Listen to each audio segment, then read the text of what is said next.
10월 29일 금요일 새벽기도 하나님께 함께 예배드리겠습니다. 찬송가 280장, 찬송 280장입니다. 전부여 의지 없어서 손 들고 옵니다. 주 나를 외면하시면 나 어디 가리까. 내 죄를 씻기 위하여 피 흘려 주시니 곧 회개 하는 마음으로 주 앞에 옵니다. 전부터 계신 주께서 영죽을 죄인은 보혈로 구해 주시니 그 사랑 한없네. 내 죄를 씻기 위하여 피 흘려 주시니 곧 회개하는 마음으로 주 앞에 옵니다. 나의 의지함으로 큰 권능 받아서 주님께 구한 모든 것 늘 얻겠습니다. 내 죄를 씻기 위하여 피 흘려 주시니 곧 회개하는 마음으로 주 앞에 옵니다.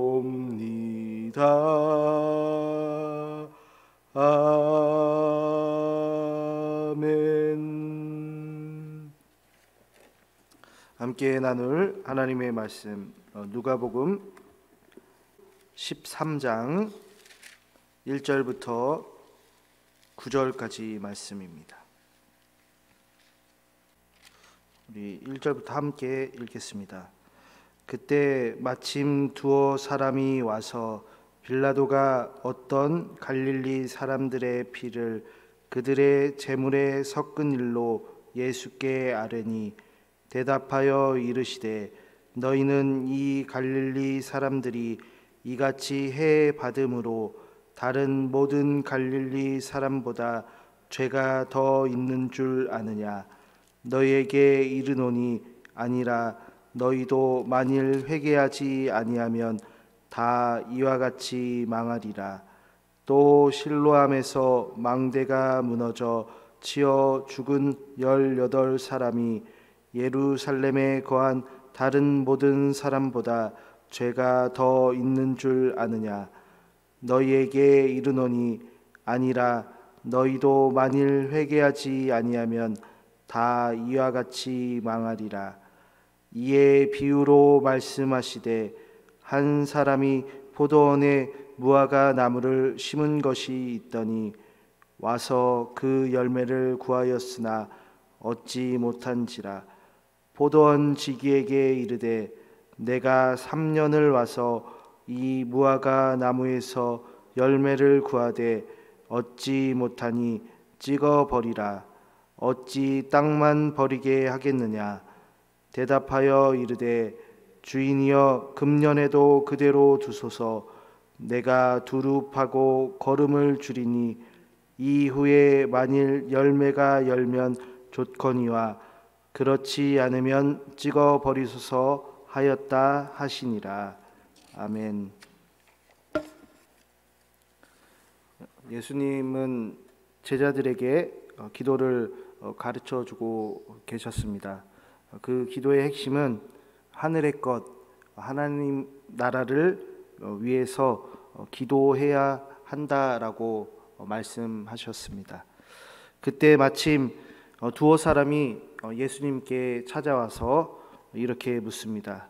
갈릴리 사람들이 이렇게 제사를 드리던 도중이었는데 드리던 도중에 빌라도를 통해서 그 사람들이 죽게 되었습니다. 사람들이 제물을 드리다가 죽다니요. 사실 그 모습만 보더라도 하나님의 심판을 받은 것 아니겠습니까? 그리고 빌라도는 정말 하나님의 심판을 받아 마땅한 자 아닙니까? 근데 왜 빌라도는 살고 그리고 그 무고한 사람들은 죽은 것일까요? 이렇게 물으니까 예수님은 그들의 죄가 많기 때문에 하나님의 심판을 받은 것도 아니고, 또한 빌라도 또한 그 자리에서 즉시 하나님의 심판을 받는 것은 아니라고 말씀합니다. 그러면서 하시는 말씀이 너희가 회개를 하지 않으면 다 이와 같이 망한다라고 말씀합니다. 그러면서 한 이야기를 이제 들려주셨는데요. 실로암이라는 이제 저수지, 거기에서 그때 당시에 일어났던 유명한 어떤 일이었습니다. 그것은 그 실로암을 이제 지키려고 이렇게 망대를 지어놓은 게 갑작스레 무너져 가지고 18명의 사람들이 죽고만 그런 사건이었는데, 그런 많은 사람들이 이제 죽게 되면서 사람들은 이제 의문을 품었습니다. 이 사람들이 다른 사람들보다 죄를 많이 지었기 때문에 심판을 받은 것일까, 이렇게 생각을 해볼 수 있지만 예수님은 아니라고 말씀하셨습니다. 우리도 뉴스를 보고 그리고 뭐 세상 소식들을 이렇게 접하다 보면 천인공노할 그런 범죄자들을 목격하게 됩니다. 그 사람들은 당장에 그 사건만 보더라도 하나님의 심판을 받아서 마치 이제 번개라도 내려서 그 사람들이 죄값을 달게 받아야 될 것 같습니다. 하지만 그런 일은 일어나지 않습니다. 무고한 피를 흘리는 자들이 오히려 보게 되면 떵떵거리며 살게 되기도 하고, 사실 큰 잘못도 없는데 사고로 죽은 사람도 있습니다. 이럴 때 보면 죽음의 기준이 무엇인가 우리가 참 헷갈리기도 하고 다시 한번 생각하기도 합니다. 이렇게 사람의 목숨이 언제 끝날지 우리도 아무도 장담을 못하게 되는데요.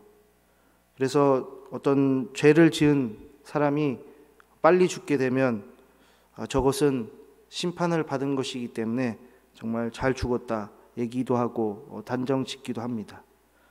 반대로 큰 죄를 저지르지는 않았는데 뭐 교통사고를 당하던가 어떤 병을 갑자기 짊어지고 갑작스레 죽게 되면 우리는 혀를 끌끌 차면서 참으로 안타까운 사람이 죽었다라고 얘기하기도 합니다.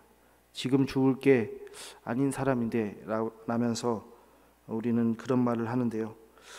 이런 어떤 죽음의 문제 앞에서 예수님은 그 심판의 어떤 기준이 죄가 많고 죄가 적고가 아니라고 지금 말씀하고 있습니다. 그러면서 그보다 더 중요한 것이 있다라고 우리에게 알려주고 계신데요. 그것이 무엇이냐면 회개라고 말씀합니다. 너희도 만일 회개하지 아니하면, 죽은 사람들 그리고 갑작스레 뭐 사고를 당한 사람들, 심판받을 사람들, 그 사람들이 죽던지 아니면 아직도 살아있든지 그보다 중요한 게 우리 자신이 회개하지 아니하면이라고 말씀합니다.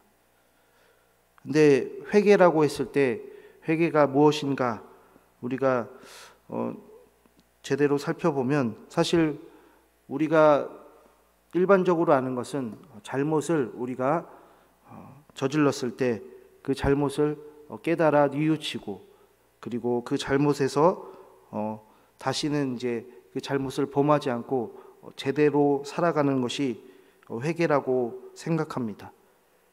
그런데 그렇게만 회개를 생각하면 사실 우리는 그 잘못들을 못 고치는 게 너무나 많습니다. 그리고 우리말에 그런 말이 있죠. 사람은 쉽게 변하지 않는다라는 말을 하는데, 그 말은 사실 이미 우리가 길들여진 습관에 의해서 살아가기 때문에 그렇게 쉽게 변할 수도 없고 고칠 수도 없다라고 우리는 판단하기 때문입니다. 어떤 행동과 습관을 우리는 쉽게 바꿀 수 없습니다.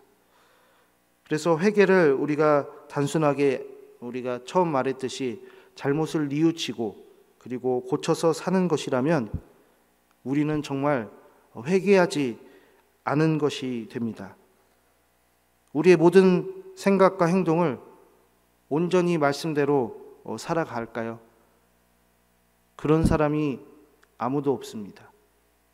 우리는 말씀대로 만약 살지 않았을 때 하나님의 심판이 바로 그 시간 그 즉시 내린다고 하면 모든 사람들은 이미 죽었을 겁니다.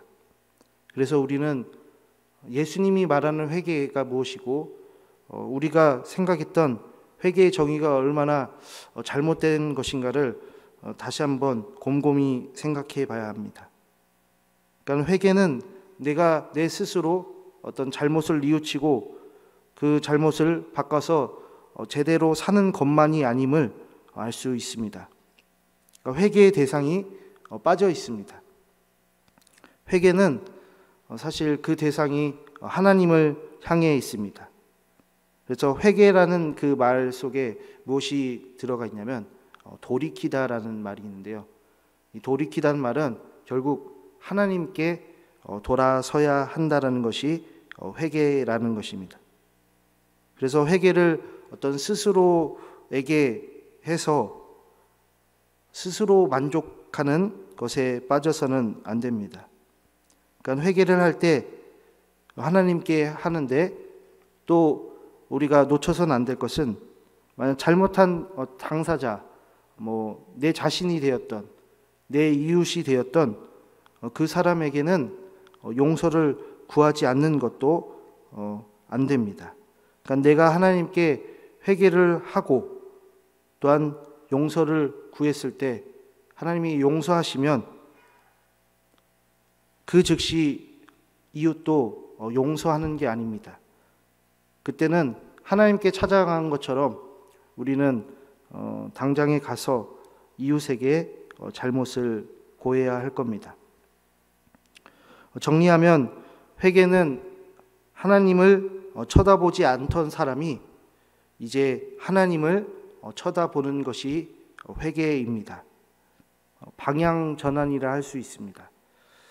차를 이제 운전하시는 분들은 알겠지만 우리나라 차 진행 그 차의 위치가 오른편에 있습니다. 그러니까 오른편으로 달리는 게 정식 코스인데요. 만약 차를 운전을 하는데 오른쪽이 아니라 왼쪽 도로를 달려서 역주행을 한다고 한번 생각해 봅니다. 그러면 그 역주행을 하고 있다고 우리가 판단이 들면 어떻게 해야 될까요? 빨리 핸들을 틀어서 본래 차선으로 오른쪽 도로로 들어와야겠죠. 회개란 그렇습니다. 우리가 하나님 이해의 것을 정말 향해서 역주행을 하고 있다고 생각이 들고 판단이 들면 본래의 차선 하나님께 빨리 돌아와야 합니다. 그러니까 하나님께 돌아올 수 있는 어떤 회개가 느긋하게 해서 될 일이 아니라는 말입니다. 회개는 빨리 해야 합니다. 빨리 할수록 좋습니다. 역주행하고 있는 차가 느긋하게 한 10분 있다가 내가 본래 차선으로 돌아가야겠다, 그런 생각하는 사람은 아무도 없을 겁니다. 예수님의 이야기에서 이제 포도원 어떤 동산에 이제 무화과 나무를 심은 사람이 와가지고 열매가 없다고 하니까 찍어버리려고 합니다. 정말 찍어버렸으면 더 이상 희망이 없을 겁니다. 찍어버렸다면 잘못한 즉시 바로 찍은 것이나 다름없습니다. 하지만 하나님께서는 우리에게 기회를 주십니다. 회개할 수 있는 기회를 주셨습니다. 거름도 주시고 그 나무를 잘 키우겠다라고 합니다. 이 말은 예수님이 이 땅에 오시면서 사실 심판은 시작되었는데, 예수님이 다시 하늘로 올라가셔서 그리고 그 하늘에서 다시 우리 땅으로 내려오실 때, 혹은 예수님이 땅에 내려오기 전 우리가 죽음이 임했을 때, 그때까지 우리는 회개할 수 있습니다. 그 기간만이 우리는 회개할 수 있는 시간입니다. 그런데 우리가 어떤 사람이 예수님이 이 땅에 다시 오실 시간을 알고 그리고 우리의 죽음이 언제 다다를지 아는 사람은 아무도 없습니다. 그런데 회개를 미룰 수 있을까요? 회개를 미루려고 한다면 그 사람은 어리석은 사람이라 할 수 있습니다. 그래서 회개는 나중 문제가 아닙니다. 회개는 지금입니다. 하나님의 것을 구하는 시간은 지금입니다. 우리가 잘못한 것이 있다면 하나님을 향해 바라보시고 하나님의 것을 구하고 하나님의 용서를 구하시는 우리 성도님들 될 수 있길 바랍니다. 우리가 이웃에게 잘못한 것이 있다면 먼저 기도하시길 바랍니다.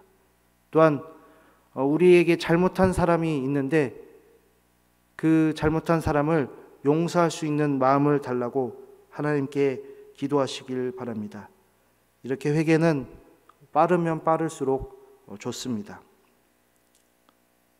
사람과의 관계가 한번 틀어졌을 때 그것을 빨리 사과하지 않으면 더 뒤틀립니다. 하나님과의 관계도 사람과의 관계도 그렇습니다. 어떤 잘못된 매듭을 빨리 푸는 것이 정말 중요합니다. 그 매듭을 풀지 않고 그냥 더 쓰게 되면 더 엉켜서 못 쓰게 되기 때문입니다. 우리 성도님들 빨리 회개하는 우리 성도님들 될 수 있기를 바랍니다. 그것이 하나님과 이웃을 사랑하는 자세일 것입니다. 함께 기도하겠습니다. 하나님 아버지, 오늘도 예수님의 말씀을 통해 회개를 배우게 하여 주시니 감사합니다. 우리는 참으로 잘못을 인정하기 참 어렵고 그 잘못한 것을 또한 이웃에게 먼저 손을 내밀고 사과를 구하는 것이 쉽지만은 않습니다. 하지만 예수님의 말씀을 통해서 우리가 배우는 것은 회개는 빨리 하는 것이 좋다라고 말씀하셨습니다. 예수님이 이 땅에 언제 다시 오실는지, 우리의 죽음이 언제 다가올지 모르기 때문에 정말 그 회개는 빠를수록 좋다 하셨습니다. 우리에게 회개할 수 있는 마음을 빨리 주시고 또한 그 회개를 통해서 하나님의 사랑 또한 이웃 사랑이 회복될 수 있게 하여 주옵소서. 하나님의 사랑이 넘치는 우리 성도님들 될 수 있도록 오늘도 은혜를 내려 주옵소서. 예수님 이름으로 기도합니다. 아멘. 하늘에 계신 우리 아버지, 아버지의 이름을 거룩하게 하시며 아버지의 나라가 오게 하시며 아버지의 뜻이 하늘에서와 같이 땅에서도 이루어지게 하소서. 오늘 우리에게 일용할 양식을 주시고 우리가 우리에게 잘못한 사람을 용서하여 준 것 같이 우리 죄를 용서하여 주시고 우리를 시험에 빠지지 않게 하시고 악에서 구하소서. 나라와 권능과 영광이 영원히 아버지의 것입니다. 아멘. 우리 함께 기도할 때 하나님 앞에서 또한 이웃 앞에서 회개하여 또한 구원받는 우리 성도님들 될 수 있길 위해서, 그 가정 될 수 있길 위해서 목사님과 그 가정 외에 세계 선교와 또한 개인 기도 제목 놓고 함께 기도로 나아가겠습니다.